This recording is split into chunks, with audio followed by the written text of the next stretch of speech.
Good morning. I'm so happy to be here this morning with you. I just have a question. Isn't the weather beautiful? The change of from the rain to the sun. I can see the trees in my backyard are starting to blossom and the fruit is starting to come out.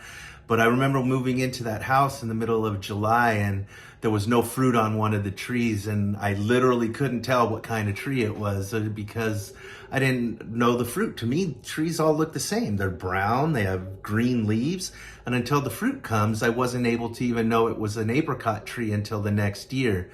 The Bible says that every tree is known by its own fruit. And if you've known me long enough and heard my testimony, you would know that the fruit of my life was divorce, was debt, was broken family, was loss of my freedom time and time again. So if you were to look at that, you would say, well, that's bad fruit. That can't come from a good tree. And it wasn't a good tree. I was making a lot of really poor decisions with my life. But I want to read to you this morning a quote from C.S. Lewis. It says, "We all want progress, but progress means getting nearer to the place where you want to be.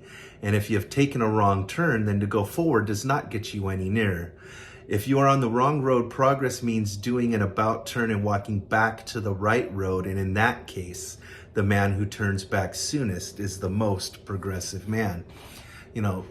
In Christianity, God is such a loving and gracious God that he allows you to turn around at any time. And maybe right now is a time where your life and the fruit of your life is not what you want it to be. Maybe you're having issues with your family or just yourself, your anxiety. You don't feel a sense of joy. It's time to question, what road are we on? And I do believe that we have to take a certain posture in our life in order to receive the joy of God, and that is to surrender to him.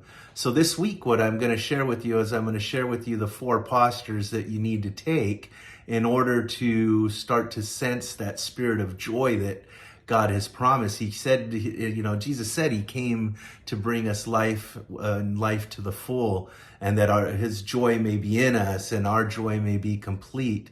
But if our joy is not complete, then, we have to ask, how do we get there? So join with me this week as I share with you what a life of surrender looks like. I'm so happy to be here. I'm so excited for what we're going to journey through together. And I look forward to talking to you again tomorrow. Have a great day.